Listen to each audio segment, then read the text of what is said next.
I want to come back to the idea of multinationals and how they operate Chinese multinationals abroad. In Africa, multinational companies coming from China are advised to underbid for different contracts for political ends.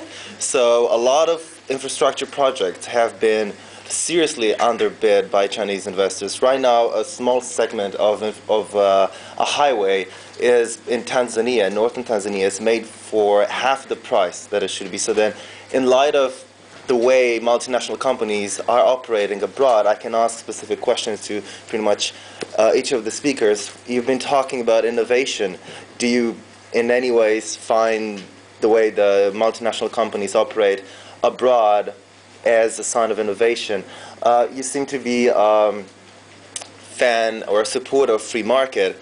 Can we in any way think that multinational companies, Chinese multinational companies operating abroad, are kind of supporting the idea of free market at all? And let's think about the billions of dollars that have been spent on projects abroad and this idea of economic growth. And for the third speaker, the question is, what could have the Chinese state have done with all the money that it has spent abroad when millions and millions of Chinese are starving right here?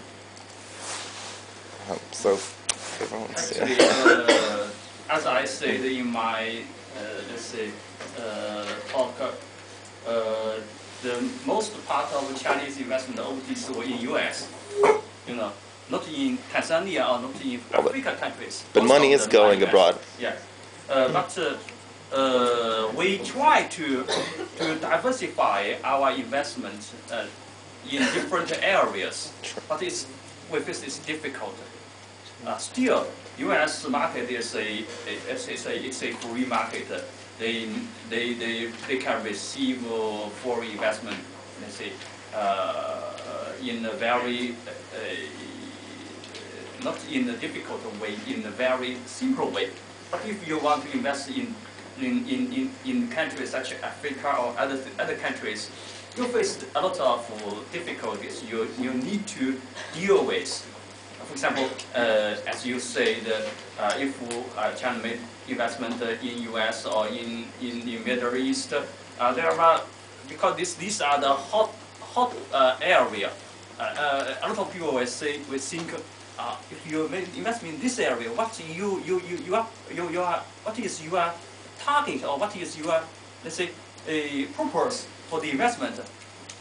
A lot of people can have these kind of questions. But if you made investment in US, they don't have these kinds of questions. But from a investor, I think these are the same decision-making process.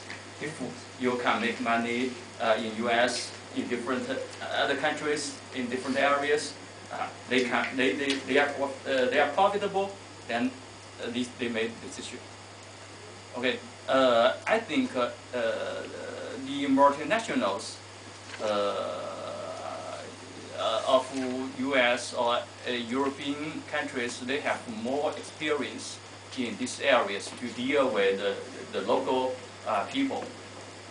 So I don't think the government can do a lot of things on this field, because these decisions are made by the companies. You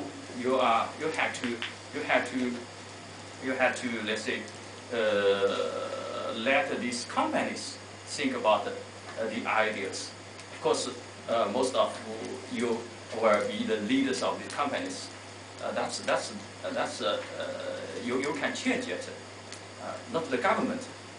You can change it. Okay. And another thing, I think, if the U.S.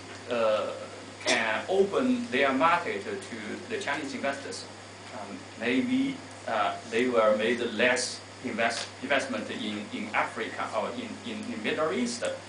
Because 2 years ago I heard a news the U.S. government rejected a investment plan in U.S. One of the Chinese company named the Silicon. they tried to buy a U.S. Oil petroleum company, the ninth U.S. petroleum company, but this project was rejected by the U.S. government. So if the U.S. government can open these kinds of market to Chinese multinationals, I think they may choose to invest in U.S. rather than in these hot areas. They are very dangerous areas, you know. Okay, that's the answer. So, can I say something? If I hear you correctly, you're asking two questions. First, Chinese multinational companies take advantage of African people. First one, is that your question? You're underbid. Is that your question? Sure. No, my question is, how can you justify economically, not politically, because I know the political dimension of this, but economically, how can you justify underbidding and losing money in Africa? Just from an economic point of view, because political explanations, I have those, so I know them. I see. You're thinking Chinese multinational firms invest and underbid while there are a lot of people in China starving. That's your question, right? Well, first, what's a fair price? Right? You never know. There's always exchange of interest with this type of deal. Not to mention the political issue, right? We're not trying to control the government of Africa or anything. But when we underbid, we're trying to find a good price for them. We're trying to enter business area, enter the economy, business into in that area, right? And the future benefit is large. So I think that's the deal we're trying to make. So that's economical as well. How to resolve the poor stuff? You have many ways. Another way, one way is to rise and employ. So many Chinese people go abroad, have a job, be employed. This is a way. Another way, government gives social welfare.